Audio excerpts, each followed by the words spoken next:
Well, good afternoon, everyone, and welcome to A Gathering Place, third Sunday Politics Talk.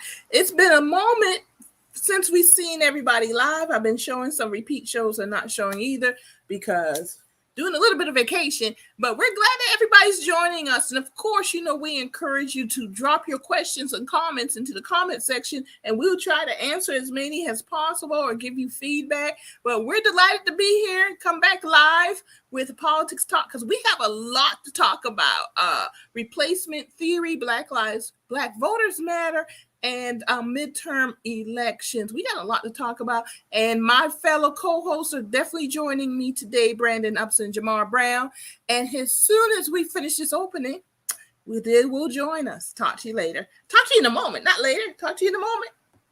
Hello, I'm Marilyn Hemingway, and welcome to A Gathering Place. I said, I'm stepping back because we have young voices who want to be heard, and they're moving on something. Branding is really important to you and your business. Even a basic type of technology, you learn it all. And people are Good question.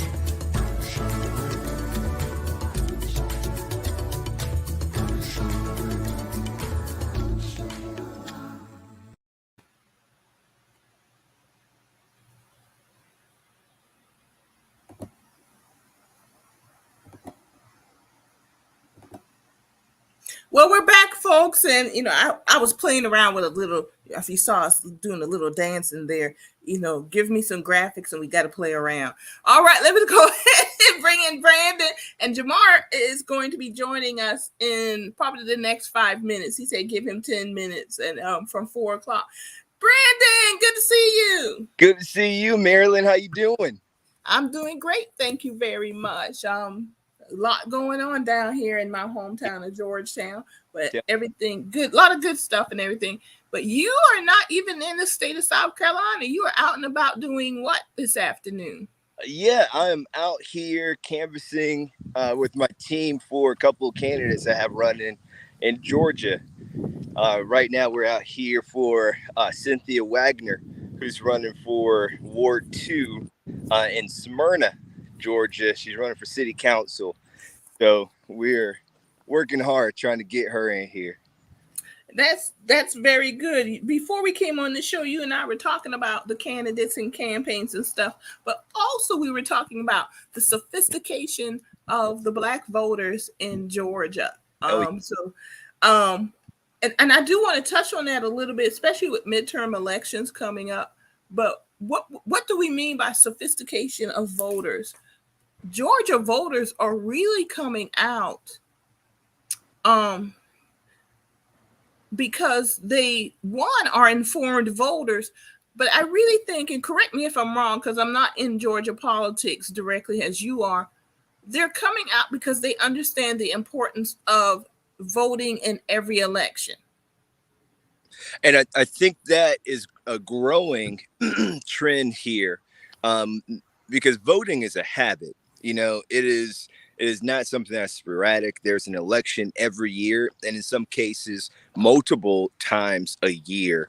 And once the electorate gets in the habit of voting and looking forward to the vote and who they're voting for, then they get those habits. But, sometimes as organizations, as operatives, as parties, local parties, we can help create some bad habits. And one of those bad habits that I've seen over the years is just pushing Black folks to vote straight party ticket. Just hit one button, vote for all the Democrats and leave. But what we realize is that those nonpartisan races, those school board races, some of these judgeships and the ballot measures at the bottom of your ticket, and they go unvoted for. Because of the straight party ticket phenomenon. And what I'm seeing here in Georgia is not only is the electorate asking a lot more questions, doing a lot more research, but they're also, not pushing the straight party ticket when they go vote. So a higher level of information, high information voters, and it's showing that Black voters are sophisticated. You can't come at them sideways because they'll shut you down real quick. And also, you can't go to the door expecting that every person at the door who looks like you is going to vote one way. Seeing That's that right. more. That's right. And I would dare say that there's a bit of laziness in pushing the straight ticket also. And it's not only laziness on the part of political operatives, but it's laziness on the part of elected officials that don't want to campaign. They just Right. want to be in districts that are safe. And that crosses both parties. Yeah. And not have to put the work in to really go out there and get your vote. But I think it benefits all of us. And this is what I mean by sophistication. When we talk about sophisticated voters, that we get more knowledge, not only about candidates, but we get knowledge of policy and issues and how government works. Right. And ultimately, it comes down to trusting the people, trusting that the people are going to sort out where they stand on the issues, and hopefully they then decide to vote for the party that will fight for where they stand on the issues. And Marilyn, I was thinking about what Benjamin Franklin was thinking about or wrote about in some of his papers when talking about democracy or our representative democracy and also our education. And he said that in order to expand the vote broadly, we need to have a well-informed and educated electorate. And that was the initial goal of most of the founding fathers, to make sure the electorate had enough information and enough education to make a sound decision when it came to our government. That was the compromise. But now we're seeing that a lot of people would prefer to have ill-informed, misinformed, or uneducated voters out there because they can control them better. Exactly. And we got to turn that thing around.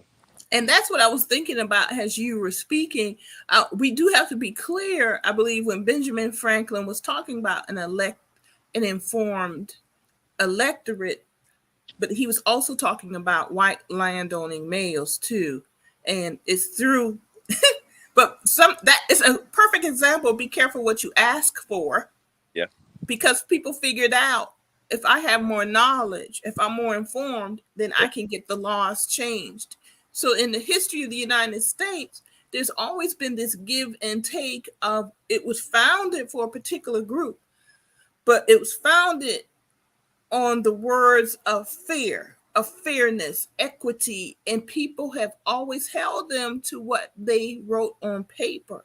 And it's very contradictory. America has always been a contradictory country. Because on one hand, they were talking about freedom and equity and all of that. On the other hand, it was only for certain people. Right. But because they opened that door, other people say, hey, I believe in this. Yeah. So I'm going to hold you to your truths, to the ideals. And it's the same thing today. I was just talking in Oconee County, your old stomping grounds.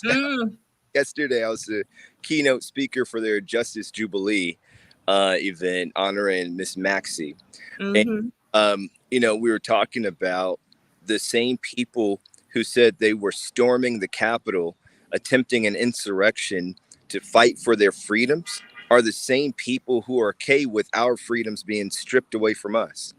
So, I heard Mia McLeod say this the other day in Winsboro. She said, you can't be pro-life on Tuesday and pro-death on Wednesday. That's the definition of hypocrisy. Mm-hmm. And I take that a step further.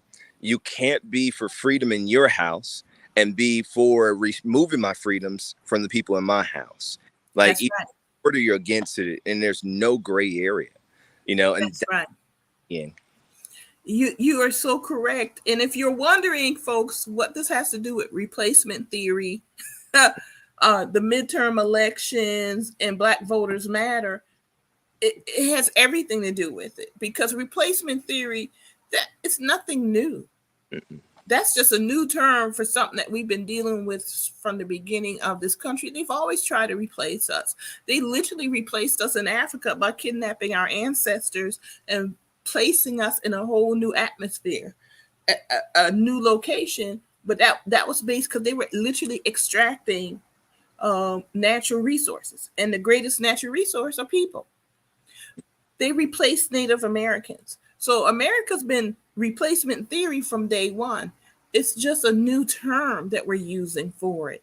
And they have been emboldened by the radicalism and the subliminal messages of the media, and not so subliminal. I mean, Tucker Carlson's just blatant. He's just blatant out there, you know. I understand when people say white supremacy. I don't actually like that term because I don't think anybody is supreme over me because of their race. Right. So I like to call it white fragility, but I think either term will work. But it's always been in America, replacement theory. It's just, I think, prior to this, in the last 50 years, the country club Republicans controlled the party. They were able to control the radical, conservative, Christian nationalist part of the party until they got fully into bed with them with the moral majority movement, and that first star has backlash to the civil rights movement, hence voter suppression. Then that wasn't gaining any traction. Then they went to abortion, and people really need to understand that. I not going to call a candidate's name because I really wasn't knocking on him yesterday, but abortion came up as an issue. But I made sure I asked the question, before abortion rights, what are you doing about voter suppression? Because they have to end the vote to end the abortion rights. That's what they went for first, folks, the voter suppression, the replacement. They've had to replace us as voters. That's why Black voters matter. And you call it voter suppression, you call it gerrymandering, all of these redistricting, all these terms is literally replacing voters, displacing voters, either through removing you off the rolls, that's a replacement theory, or denying you the right to vote, denying you the right to register to vote. So replacement theory is nothing new, and that's what we're talking about here. Brandon, your thoughts? Yeah, you made me think about, I'm here in Cobb County, Georgia, and it made me think about J.B. Stoner. He was the Grand Wizard of the Klan up here. Wrote a letter to Minister Farrakhan saying, in essence, that, you know, we're not going to wear hoods anymore, but we'll wear robes. We're not going to wear hoods, but we'll wear badges. You know, we'll be members of Congress and the Senate. And before you know it, we'll be everywhere and you won't be able to identify us, and we'll be in control. In essence, I'm paraphrasing, but, you know, I'm not calling, doing a blanket statement, calling everyone racist or saying that, you know, everyone's a Klan member. But what I am saying is that these institutions that are undergirded by racial biases and also barriers to limit people's access, momentum, and also ability to even enter based on race and gender and sexual orientation, and now, you know, your sex, period, whether you're a male woman, trans man, trans woman, you know, they're taking full advantage of it. And we have so many of them in place blocking our access to even change that. And how does that go back to replacement theory?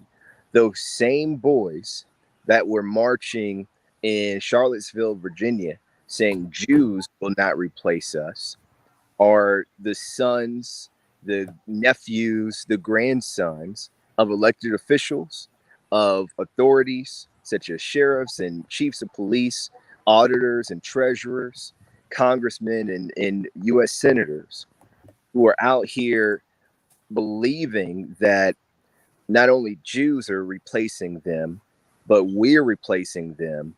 Mexicans are replacing them, and they're willing to do anything and everything to stop it, even try to take over the Capitol, even get an AR-15 and go shoot up a grocery store, or get your pistol and go shoot people in Sunday school, or Bible study, and we have to realize that this thing is a little deeper than just an idea or a concept, because people are taking action on it. So how do we fight back without picking up a gun and loading it with rounds? Well, one of our biggest weapons is the ballot, because when we can control Congress, when we can control the vote, we can limit their access to these weapons of mass destruction. We can limit their access to those guns, but also we can make sure that hate crimes are adequately sentenced. Right? We just blocked the hate crimes bill in South Carolina. It's so much that the vote does that can change our reality, but it only changes if we change it. Mm-hmm. Mm-hmm. And we also have to think in terms, Brandon, that the vote is actually keeping us from going to outright war in this country. I mean, because at some point, and you see it time and time again in history, people, you get your backs against the wall and you get desperate and you don't see any way out, you're going to come out violently. It's going to become physical. We're going to have an outright war. And I dare say we're dangerously close to civil war, but we could prevent that going into outright battle if we get out and vote and get engaged with our government. And that's how we fight back. And I know it's hard. You hear people, they say, I don't see a difference. I don't see anything changing. But we have changes. We have thousands of Black people and brown people who are now not only running for office, they are in office. Yeah. Now we got to do is hold them all accountable, regardless of their skin color. They need to be held accountable also. And I hate, this is a cliche, and I kind of almost hate saying it, but it's the truth though. That's why it's a cliche. They would not be fighting so hard to suppress our vote if it didn't make a difference. Right. People don't fight you if it's not making a difference. They don't have time for that. The average person doesn't have time to fight you if it's not going to make a difference. They're trying to suppress our vote, and they're actually actively working to suppress our vote because they know we can change the world. And we're doing that. We're doing it. And you can demand certain things. In particular, as a Black female, you see Black females consistently voting more than Black males, unfortunately, or consistently voting for a certain policy and issue. What has that resulted in? A Black female vice president and a Black female nominated to the Supreme Court. You see that, you vote, then you can demand certain things and you can make things happen. And we could do that not only on a federal scale, but on the local level, local and state politics. And it really is being very strategic with your vote, which takes getting knowledge and information. So is that all connected? Yes, it is. Replacement theory. This is how we fight back. One thing I do have to point out, Brandon, with replacement theory, midterm elections, and Black voters matter. Black folks, white folks, this for you. Black folks are getting very angry. We're going through the 5 stages of grief. And there are Black folks who are on the stage of grief. They're on stage of anger. And you see it in Buffalo. We lost Brandon. I know he's going to be coming back. He was getting in the car, so he's going to dial back in. So I'll chit chat with everyone and continue the conversation while we wait for him and Jamarr to come in. As I was saying, Brandon, I told him, I said, I know Brandon's coming back. He was moving around and knocked himself out.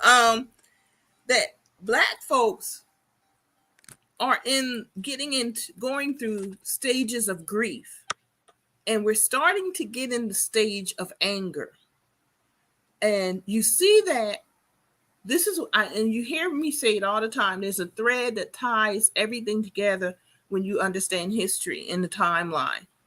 From Dylann Roof the narrative became of forgiveness. Didn't matter if there were people who were not willing to forgive. The media ran and local elected officials ran with this. One person said, "I'm forgiving," and they ran with it because they used it as a tool, actually not to deal with what really needed to be dealt with, which was white supremacy. Because that's what Dylann Roof was about. He said it. He didn't hide it. Then you have a Kyle Rittenhouse who's allowed to get off from murdering people because supposedly he's protecting property, even though he crossed state lines and all of that. And the whole time you have a Black community that's grieving. Every Black person in general, 95% of us can relate to the Black church. You have a Black church in South Carolina, you walk into a Black church in California, there are going to be certain similarities. You walk into a Black church in New York, Buffalo, New York, there are going to be certain similarities to a Black church in California and South Carolina. So it's not just shooting Black parishioners in Charleston, only impacting Charleston. That impacted Black folks globally, across this nation and globally. So we have been going through stages of grief. We are now in a stage of anger.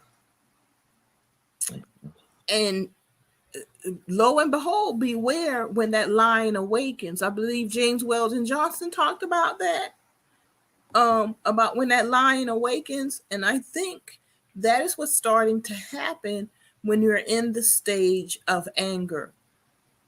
So what do you do when you're angry? You need to direct it in something that's fruitful and positive. And one of the ways you could do that is through voting and civic engagement. Jamarr Brown, it is so good to see you. Hi, Marilyn. Hi, Brandon. Hey, y'all. Sorry. Hi. We got an election in 2 days. Yes, you do. And we've been talking about Black Voters Matter, replacement theory. And I was just talking about how the Black community, and I am talking about the national Black community, that we've been going through the stages of grieving ever since Dylann Roof. And we are now entering the stage of anger. And you can see the difference between the reaction to what happened in Charleston, then Kyle Rittenhouse, and in Buffalo, you actually see a lot of people responding with anger. And it would do the nation well to pay attention to that. It would do the political parties well to pay attention to that and figure out how to direct that anger into a positive direction. Because we are very, very close as a nation to all-right civil war. And it's obviously, this is my opinion, and I have a strong opinion. So if you want to have all-right civil war, which some white folks do, they say they want a race war. But if you are a logical, compassionate, empathetic person, I would not think any of us would want civil war. But we need to be very proactive in addressing this. And I know there's a lot going on in Texas. We have Brandon today out in Georgia knocking on doors. But with that said, Jamarr, your thoughts from Texas and everything that's going on in Texas with voter suppression in the upcoming election. Well, I think, to your point about moving people from this space of anger to a space of action, I think when you see the laws that clearly suppress your voice, so it's not just the criminal justice laws and how people are protected under those laws, it's how we are not protected under the voting laws as well, right? But voting is one of the vehicles in terms of our democracy that we have to rely on, and that we have to make sure that we restore the full right to vote to make sure that we create the changes that we need. And so I think you're exactly right, where we see kind of the difference. But to me, at least, I'll share my personal opinion. It was almost like Buffalo happened, but it was like, okay, I expect y'all not to be in an uproar. I expect that these things didn't happen. And so I think that we also have to be careful in this space too, especially amongst communities of color and communities of interest, to not play oppression Olympics. Because what I've seen on social media, at least, has been, when hateful actions happen in the AAPI community, right? There was legislation, there was aid toward that when we've seen, attacks on migrants, at the southern border, for example. We've seen different action on both ends as well. And then Buffalo happens and it's like, what's next? And I think that we've gotten not only angry at the acts of violence against Black people and the anti-Blackness that exists in communities, not only in America, but across the world, but there's an anger in the inaction, in the accountability. And what at least for me, my anger doesn't just come from what happened to those 10 people who were shopping in the store, minding their business. My anger comes from, here we go again, and what's going to actually happen. People have to start paying consequences. Legislation is great. Protection is great. Voting is great. I think we should do all those things. But if there's not tangible accountability, and we saw, I can't remember the gentleman's name, Derek Chauvin, I think his name, for the George Floyd officer. I think that's one time in recent history we saw somebody be accountable. They shop around Kevin Rittenhouse. Let's see what they do with this person. And so the anger for me, at least from my perspective, I think comes from the lack of accountability. And so what are the vehicles that we can use now to hold people accountable? I saw something yesterday that the Justice Department is creating a $5 million hotline, or they're dedicating $5 million toward a hate crime hotline. Sure, it's great that we can report it. Why don't y'all give that money to the families? Right? And so, sometimes, so it's the after effect, and it's no more thoughts and prayers. It's not just the hotline where we report. It's not just updating the policing and the strategy and the training around the policing. It's like tangible accountability, but also how do we uplift families and communities of people that are actually directly impacted? And so it's got to go both ways. Yes, hopefully this man goes under the jail. That's my opinion. But what are we going to do about these families that are now grieving, and we're grieving with them for lives that cannot be replaced? Brandon, you're out there knocking on doors. What are you hearing? Are you hearing anything at all regarding this line of conversation? No, we haven't had a lot of conversations about that. Most of the conversations that we've been having are about very, very localized issues. Literally speed bumps and overdevelopment have been the topic of conversations around here. But, I don't have to refer to New York to talk about the inactivity and injustice within our justice system. I can go straight to Sumter, South Carolina, where just on Monday of this past week, a young organizer named Brittany Martin was tried, convicted, and sentenced for, and I think they charged her with 5 felonies for her protests during the George Floyd summer, all of those protests. Now, the thing is, her protests never got out of hand. There was no destruction of property. No one was even arrested. No fighting, no looting. It never got out of control. There was one instance where a white officer confronted the crowd, and Brittany got between that officer and the crowd and told him what he was not going to do. A black officer came and diffused the situation, and the march went on, protest happened, finished, and we move on. A few weeks later, she gets a knock on the door with them charging her and taking her to jail. Now, she beat all the charges except for a breach of peace, and they called it aggravated breach of peace, which, what the heck is that? There's no such thing as aggravated breach of peace. So typically, a breach of peace goes with a $500 fine and up to 30 days in jail. Well, because they tacked on this aggravated identifier, it gave the judge full reign and authority. He could have charged her with life, but instead he charged her with 4 years for breach of peace, for a protest that never became violent, no destruction of property, no nothing, but because they wanted to make an example out of her. And now here she is. I think she's 4 months pregnant. She's in jail facing 4 years on something that should have been no more than 30 days and a $500 fine. How is that possible when people who stormed the Capitol, made it into the Capitol, have not even gotten 4 years? And they didn't just breach the peace, they destroyed federal property. They were trying to find and kill elected officials.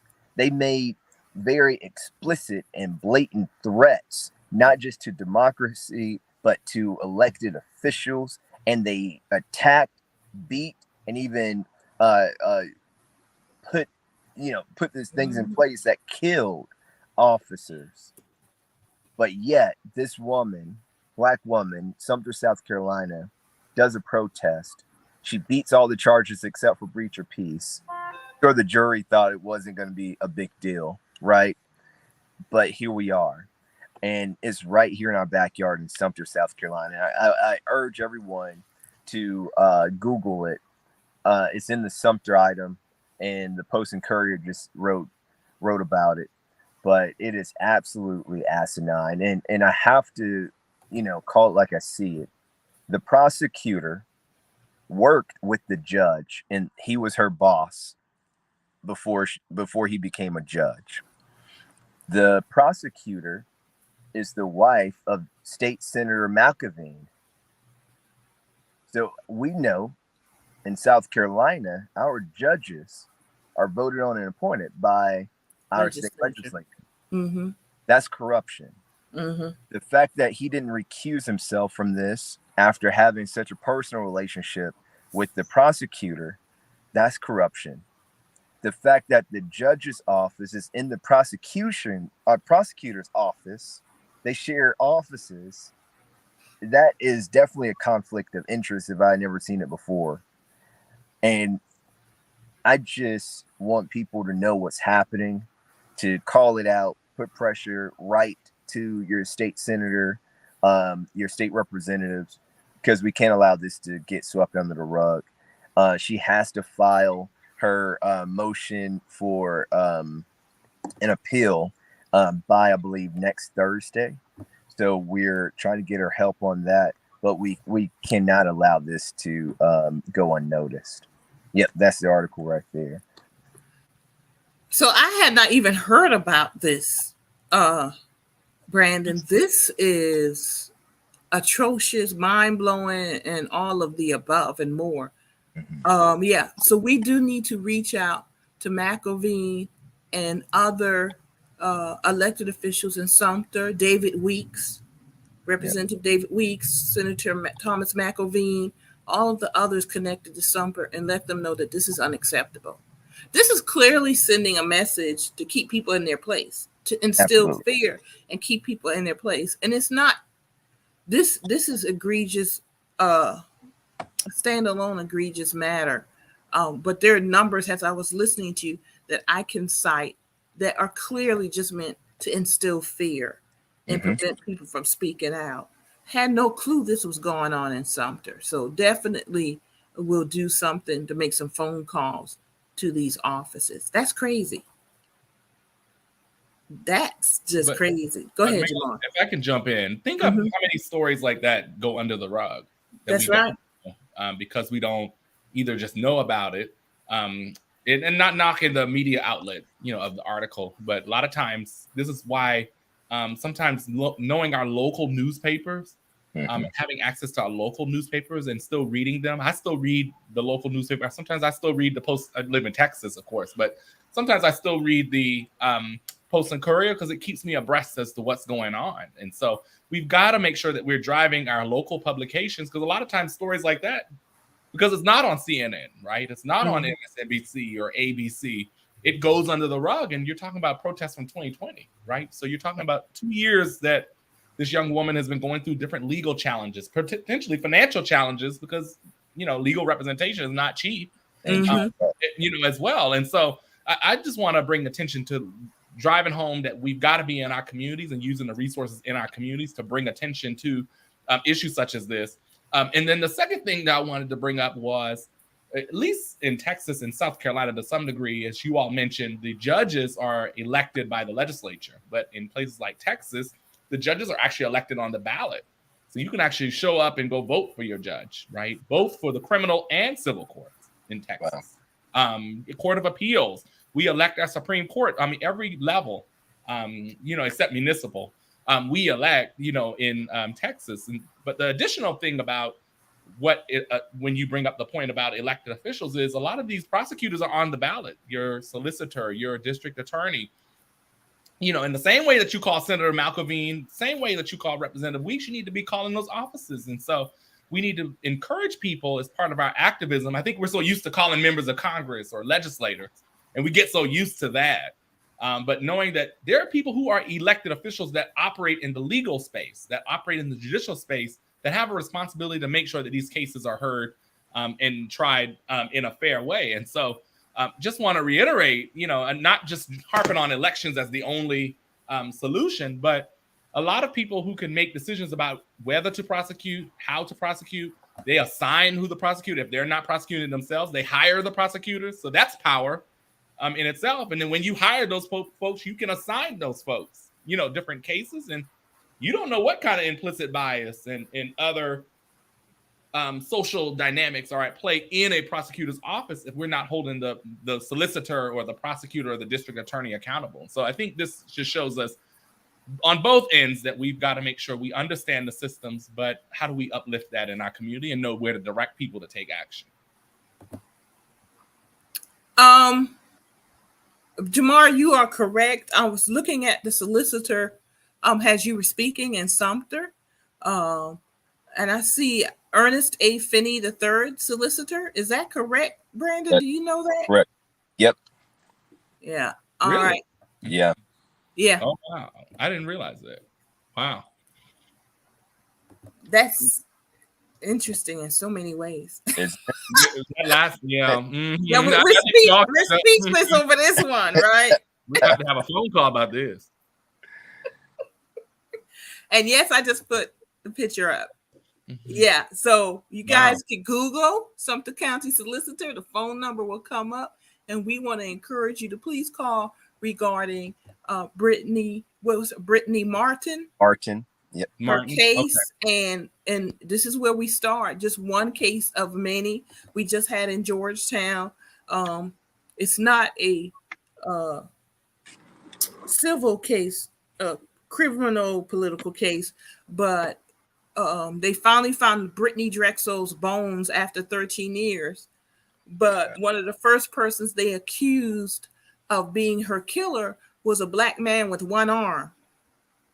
And the thought was like, this man had one arm but could somehow kidnap a healthy teenage white girl in the middle of Myrtle Beach, and the body's never found. And it was the stories about they threw her body into the pond and the alligators got her and everything. And just last week, they announced that they found the killer who took them to the body, the bones.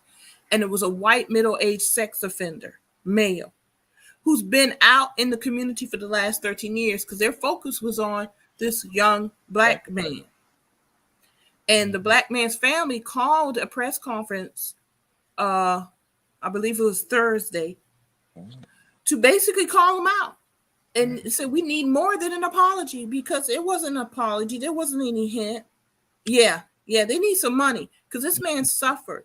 They did everything they could to pin this on this young black male with one arm, who even physically, people are like, how could he even get her physically with one arm, and but sometimes it's the deep racism that we have in our communities across the country. It doesn't even have to make sense. Just the fact, the thing that made sense to people back then, at least from my perspective, because I don't know all the legal facts in this case, but on the general front, a lot of times they just try to make it make sense because they need to pin it to a black person. Yeah. It doesn't even make, the average person that would not make sense. And so then you have to think about the implicit bias, the explicit, I probably should say in this case, bias that happens. And then you think about how that ruins. So I'm not sure how old he was when all this happened, but you think about the schools he couldn't go to. Think about the jobs he didn't get, right? Yeah. The money he could not make because of this thing that was hanging over him. And so a lot of times they use, they call it school to prison pipeline, right? They use the criminal justice system to target and show prejudice toward Black people. And then that impacts everything: social, financial, educational, psychological, all of that. And so how they use that one situation that probably doesn't make any sense, but just because he's Black, they tried to make it make sense. And people galvanize around that, unfortunately, sometimes. And then it ruins another person's life, and they get into a pipeline they didn't ask for, but they get into a systemic inequity where they lose years of their life, not even physically, but just years of their life in all the factors that they miss in our society and in the economy. It's another way of how they replace us as able-bodied human beings in society. So when we talked about earlier, Jamarr, before you came on, and we were talking about the replacement theory, the term replacement theory is just a new term for something that's been a part of this country's DNA from day one. They've replaced us in different ways, whether it's through the criminal justice system or through voter suppression. And in the case of Buffalo, a young white male who was dissatisfied and radicalized, or whatever you want to call it, decided that the lives of Black people and two white people were worth him slaughtering them in a grocery store because he felt that white people are being replaced. Where this has been something that we've had to deal with from day one in this country. And I want to get into this with both of you, but we'll start with Brandon. Mm-hmm. People vote a lot based on emotion. And we're sitting here having a conversation that a dear friend of mine actually told us later after he was joined on the show with us, and man, you guys are like, your intellect is just way out there. So that sometimes concerns me that we're not necessarily getting to the people, and very smart man. But there's some issues. There's some issues when you hear people say that. And most people, honestly, I think we all know they vote based on emotion. Whether it's racism driving them, or they like the candidate, or how they look, how they sound, how they carry themselves. It's emotion. Voting is emotional, or that issue is just near and dear to their heart for whatever reasons. How do we tap into the emotions to get the swing voter to vote? And I define swing voter as the inconsistent voter. Mm-hmm. I'm not talking about the swing voter as the white suburban voter that, the so-called centrist. I'm talking about the swing voter who is the inconsistent voter, in particular, because we young Black people are swing voters. How do we tap into them, getting them out to vote? And Jamarr, Brandon, we'll start with you. Okay. And I just want to go back in. You said the young boy in Buffalo, New York was radicalized. I think he was just reared. And we got to go back to, what are y'all doing in your household that produces this same blueprint, a white male in his 20s that thinks it's okay to go out and murder people in cold blood. Like that just don't happen. Like, look at all the other demographics. That's not happening across the board. What are y'all doing at home that's producing this? What is it that's making it okay that I can go out and translate my anger into murder? Okay, I'll move on. Now, when it comes to voting, there's just two emotions that motivate someone to vote. It's either hope or fear. And we saw it in 2008 with President Obama pushing the hope narrative, hopeful for the future. We work together, there's hope in what we can accomplish. But if we go back to the election of 2004, that election was all about fear. Is it the fear of the terrorists, the Taliban, these folks who are going to come and blow up your airplane. So the political scientists have found the person who can tap into the greater emotion and create that narrative that people can follow along with will be the one that gains momentum and most likely will win. How we tap that down to the ground level. What are you feeling in your pocketbook, in your back pocket right now? What's happening when you get ready to tuck your kids to bed or in the car? Like when me and Patrick, my son, was driving to Columbia and we were listening to the news and they were talking about the shooting in Buffalo, New York.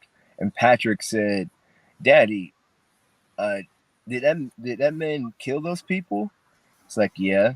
He said, "Was it dark?" I was like, "What?" He's like, "Did they see him coming? Because they could have fought him." It's like, well, Patrick is different. Some people hurt people in daylight, whether you can see them or not. And then Patrick asked, "Well, is he one of God's babies too?" And you have to have that conversation with your 5-year-old in this time because of what's happening in our world. When we share our stories, no matter if it's at a high cerebral intellectual conversation or a very basic conversation, the things that we treasure most will always connect us. And as we move into these elections and into this election cycle, we got to keep in front of us the things that unite and that threads all of us together. And hope for your family, the fear of what your child may lose in this world, the fact that 4 years from now, we may not be able to recognize South Carolina or even America. What are we going to do now about it? And we got to motivate people around that. I'll go ahead and jump in. Brandon, you almost took me out. When and three things that I'll share. One, when you talk about Patrick and tell Patrick I said hello. Uncle Jamarr says hello. But Patrick's another generation that has to watch this. Right. And it's and why I'm connecting this. The second piece that I want to share is, to the question you asked, like racism potentially driving people to vote or vote for or against somebody or whatever. We have to remember, and using this in the context of the Buffalo situation, that we have to remember white history is built on violence. It's built on violence. It's built on discrimination, prejudice, and all those sort of things. And that's why we see, and a lot of it's not just the rearing, it's the conditioning, that it's okay to do some of these things. And that's a dangerous thing when you talked about multiple generations where we've seen this over and over and over and over again. I think that's the dangerous piece. And I think what you're trying to get to, Marilyn, about the emotion and intellect piece is we study this stuff, right? Like the three of us really drill down, in this and learned it and got trained and all of that. But, to me, I think that sometimes, and I say this to my team, sometimes we don't do a good job deciding what the narrative is going to be. And not just talking about the emotions, but what the extremists do. They have done a good job of painting a narrative of people, right? So if it's Brandon's example about the Taliban, if it's their example of Black people and they drive all these people out to the polls because, the Black people are going to take over and, woe is us, and, and these sort of things, also as well. We have to talk about what is the narrative of our community and really meet people at that narrative and challenge people to wrap their minds around that narrative, right? And so I think that brings in some of the ability to look at what we need to forecast for our community, but also it gets to what are our emotions and what are our values, right? What are the things that are going to drive you to vote? And it seems like it's anger and fear, not just the economy. not just healthcare, but what is the narrative about how you have or don't have healthcare? That's the conversation that we've got to start having with people and meeting people where they are in these conversations. And so that's something I'm learning, and one of the things we drove, especially during my time, folks might know online that I've worked for Planned Parenthood for 5 years. And one of the things that we drove in part of our strategy was storytelling, to move people to action, because at the end of the day, whether you agree with what someone's decision is, we needed the narrative to be, it ain't your business. The point is that we need you to say, we're willing to set up a government and to set up a society in a place that we all can make our own decisions. Whether we want to consult our pastor, whether we want to consult our doctor or our families, or you choose who you want to consult, not I'm on the outside looking in or looking down on your situation. And because of what I would do and would not do, I get to judge you on what you should do. And so those are the deeper conversations. Those are the deeper words and emotions and narratives that we've got to start talking about in not only elections, but just in general in our society and in advocacy. And I think when you're saying, to your definition, and we call them in politics low propensity voters is the term, for people who are inconsistent voters, right? They may vote in like presidential elections and not in midterm elections, or they haven't voted in the last 3 elections, but they'll show up if something is going on in their community. And so I think that but we've got to have those conversations consistently, because that's how you get consistent action with people. We can't just wait till the next thing happens and then go to people, rile them up, and then go vote. And then the next election, we still don't continue the conversations or show some results or change based on the previous election. So I think that those are some of the factors we've got to start looking at in how we're talking about this election. And so, we work with our candidates all the time to say, what is the narrative here? What is the story that we're telling here? That's going to get people to see. And the thing about stories is that stories don't always end at certain points. Sometimes stories can be a series, right? Novels, for example, can be a series. And so when I say story, you can do storytelling over multiple elections, because we need to start looking at our stories as a series, not this one-stop shop. You vote in this election. For example, folks talk about the 2022 midterms. A lot of people drove to the polls because Trump was on the ballot. 81 million people said we want something different. We were in a pandemic. There was, the social unrest, all that happened. But you still had 75 million people who wanted to hold on to what Trump believed in.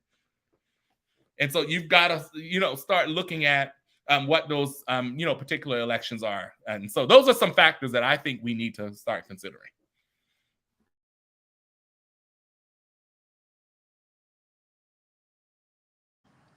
You're muted, Marilyn. Thank you, because totally forgot that I muted myself. We have 2 really good comments that I'm going to put back on the screen, and then we'll roll out of the show addressing those 2 comments. But as I listened to Brandon and you, Jamarr, what came to mind for me was storytelling humanizes all of us. And the connection is the commonalities of being human in our stories. And then the second thing that it brought my attention is something totally unrelated to politics, but it's related to the conversation. I was in the car with a former boyfriend and his father, and the boyfriend was speeding at the time. And I just turned to him, and I just, not thinking about it, and I said to him, you need to slow down, because you need to remember that I'm someone's child. And I think about those folks in Buffalo who were shot and killed. That's right. And I think about folks who were in the church for Emmanuel AME. And I think about the folks who were protesting at Kyle Rittenhouse slaughtered them. And I think about Brittany Martin, who's out there protesting because she recognized the humanity of someone and raised her voice. That we have forgotten that it doesn't matter how old you are and who you are always someone's child. And we've lost sight of our own humanity. Yes. And if you can't see your own humanity, there's no way in hell I'm going to see the humanity in someone else. Right. And we really do need to get back to some basic stuff and recognizing that everybody is someone's child, even yourself. And from there, that's where your story starts. But Brandon, it also goes towards what's going on in those households and how those parents are raising those children and what they're exposing those children to. You've got to remember you're raising your child. I think too many people give birth and then don't take responsibility of being the parent. Mm. And in particular, I'm just going to call out a particular group because I'm Black female. So I'm just going to call them out. White women need to reckon with themselves because they are raising these young boys. And yes, men may be in the picture, but it's because of their society. White women are raising those boys. And a lot to address what's going on, white women need to have a come to Jesus moment. And that's all I'm going to say about that. So I'm going to go ahead and post these. That's for next month. That's for next month. But go ahead, Jamarr. Add something that stirred up for me, as you were saying, we need the humanity. Also as well, and you're saying, people are, raising their children. It's, how do you view people? Because a lot of times how you view people is what you're potentially raising with your children. And two, I don't have children. I hope to one day. But what my mom used to always say when I was growing up, she would always tell me, but my child is watching. So even if you may not be intentionally saying the word and teaching, saying, do this, don't do this, blah, blah, blah, your children are watching. Mm-hmm. And Rosalind Brock, she used to be chair of the NAACP, and she was a huge mentor when I was in college in the youth chapter. And what she used to always say was, and we used to not understand it because, we were young and, being young, but she would always say, courage cannot skip any generation. Mm. And we have to instill that in our people. But humanity isn't just built. Humanity is taught, it's practiced, right? And I can watch humanity in y'all and in people that are around me. And children are more observant than we think they are. And so we think, oh, they're 2, they're 3. Those babies don't know. And they grow up and do these things. And then you're like, what happened to my child? What happened in your household that your children observe? And then if they observe something, then sit down, like you're saying, Brandon, how you talked to Patrick. If your child brings up something, let's stop shying away from the conversation, because this is part of your child's development in terms of how they view themselves and what they're experiencing, and how what they experience allows them to view other people. And so I think that those are, and I don't want to preach to parents because I'm not a parent at this point. Lord, I'm praying to be one day. But what I'm seeing and what I'm learning as one raised by a Black mother, those are things that I think we've got to consider to what you're saying. Humanity still has to be taught and practiced and observed. And those things have to happen consistently, not once or twice in your life. I want to shout out an organization called Mothers Against Racism. It was founded by Natasha Witherspoon, right up in Rock Hill, South Carolina. They have hundreds of chapters now and tens of thousands of members all across the world. I think their biggest cohort is up in Canada, where they have a couple thousand mothers there. Check them out, Moms Against Racism. And they do a lot to teach and help mothers combat racism from the beginning, how you rear your children. And I think we've touched on that in a couple of ways. And it made me think about Natasha, a Black woman who's run an organization full of white women, helping them learn how to navigate this thing of race and become anti-racist in their own homes. We have a lot of work to do. And the people who are closest to the problem are the ones closest to the solution. And even though we are closest to the solution of this thing called racism, I think it's beholden to us to grab some of these, mothers and fathers who are breeding racist in their own homes, and help them navigate their way out of it, like Natasha is. And I see that as the same way. I saw one of the questions asking, should we ask more of the people that we vote for? Absolutely yes. Yes. And, yes, ask for more and hold them accountable. Hold them accountable and make sure that you stay in their face, so they know if they do something wrong, you're going to be right there. Hold them accountable and show up to county council, city council meetings and sit on the front row, so they know you're going to be there. Like, we got to do it. We got to keep doing it, and we got to vote in a larger block every chance we get. And I saw that question. I wanted to touch on that, Marilyn. Thank you, Brandon and Jamarr, for doing that, because y'all were much more eloquent and to the point with me calling out white women. You fleshed it out the way it should have been fleshed out, because but I do want to say this also, Brandon, to take your point a little bit further, is it has Black folks, Black parents, and Jamarr, I'll call them out, and I'll never be a parent.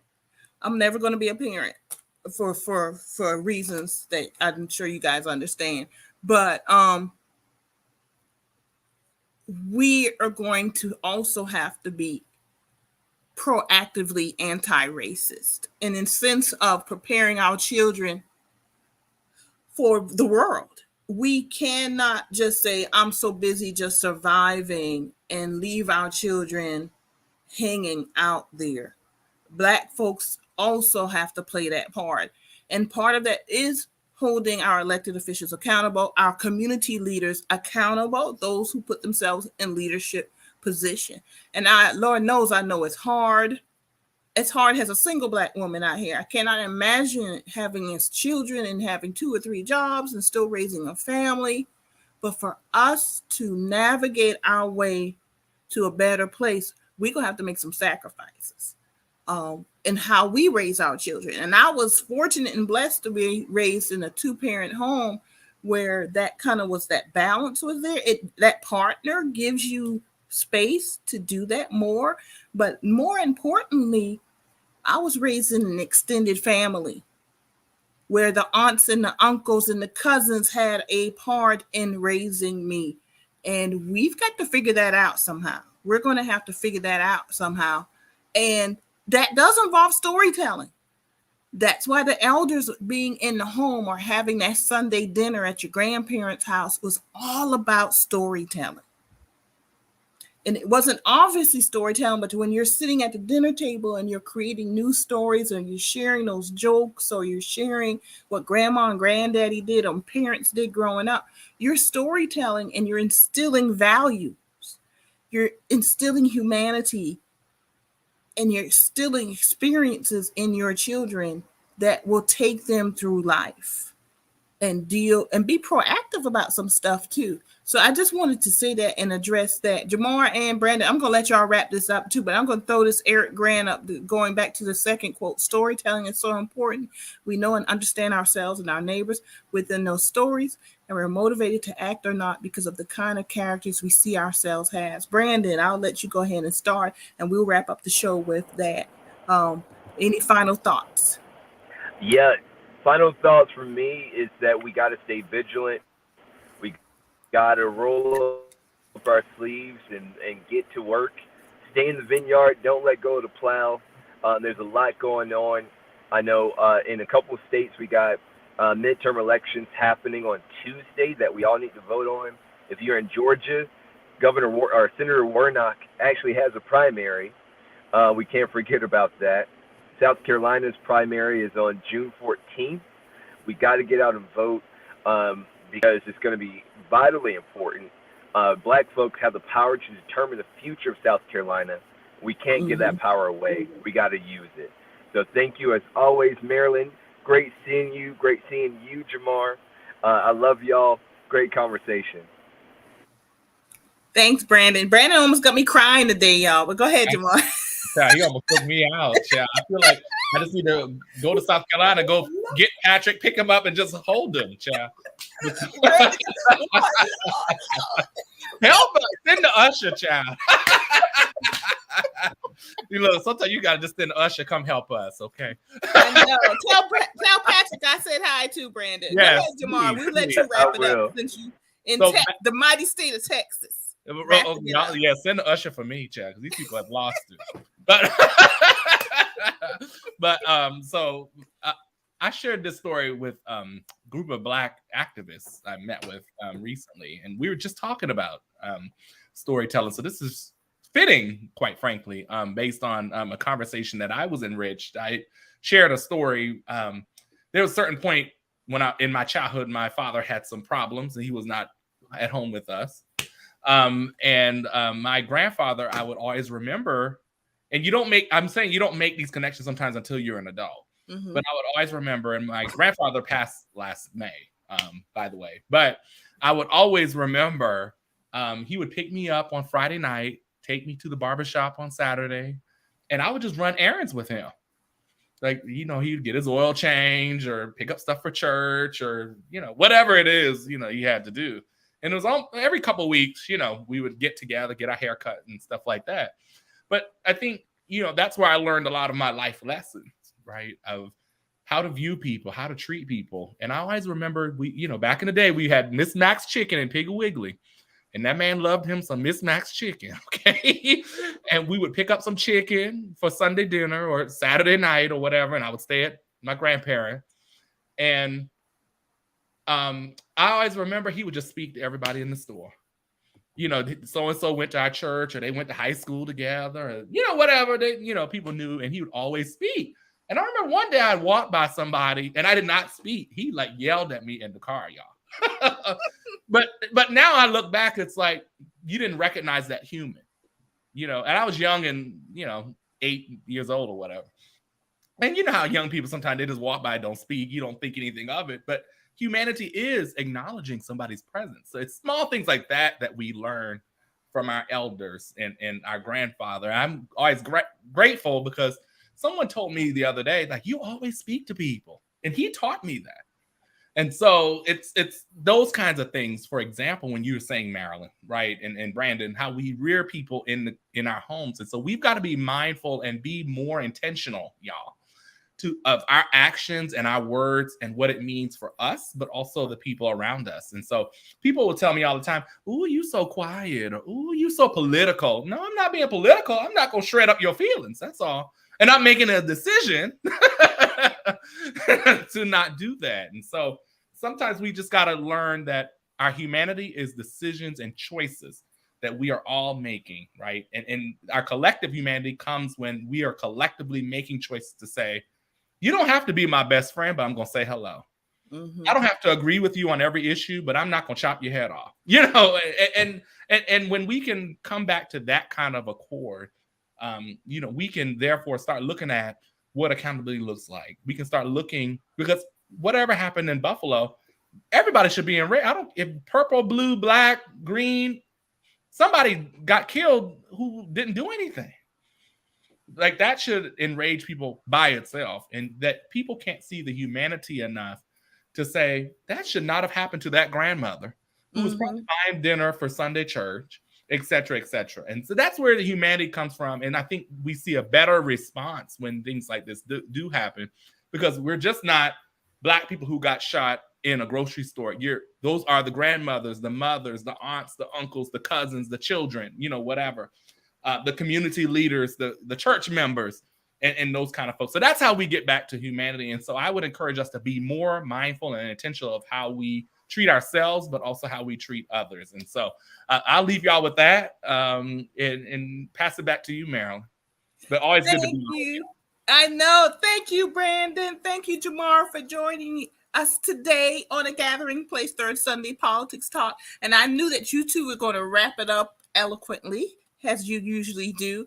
And we went from replacement theory and Black Voters Matter, the midterm elections, to storytelling, to humanity. And that's what it's all about. And I hope folks really got something out of it. And I want to thank Eric Grant and post his last posting again.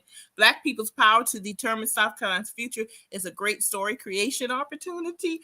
And Lord, every political operative needs to hear that. Because as I watched it, I was like, commercials just popping in my head and stuff and everything, y'all. And that's it. Has nothing to do with the candidates, but everything to do with the people and telling those stories. And that's a game changer right there. Thank you, Eric, for sharing that. Jamarr and Brandon, we are over time, but wonderful show as always. Thank you. I appreciate it. We'll see everybody next third Sunday for Politics Talks in June. Y'all, it's almost Father's Day. Happy Father's Day, Brandon. Thank you. If I don't see you before then or talk to you before then, happy Father's Day. And Jamarr, happy future Father's Day. And I'm gonna tell y'all Happy happy Juneteenth, because you know we got our little holiday, so we can have to take it. Juneteenth is happening in Georgetown. We got a whole stuff going on, y'all. Mm-hmm. So we got a parade in Austin this year. Yeah, we're doing a parade and family celebration, but we're also tying in emancipation. Oh. Yeah, because it's emancipation in South Carolina, but in Georgetown, we know what day the enslaved were freed in Georgetown, and that was February 25th, 1863. So we're going to make it 6 months of commemorations, education, and celebration. Good. That people who were enslaved were freed. So in Georgetown, it's February 25th that we're going to celebrate. Okay, good. Well, you know, Texas was the last state to free the slaves. Mm-hmm. We'll talk about that another show. June 19th. That's a whole nother show. But it's a good thing. Brandon, it's been good. Jamarr, it's been good. Good luck on Tuesday, Jamarr. I know you guys got a lot going on there. And always, it's been good. Thank you, Eric Grant. And we'll see everybody this coming Wednesday at 4:00 on A Gathering Place. All right. Good night, everyone. Bye.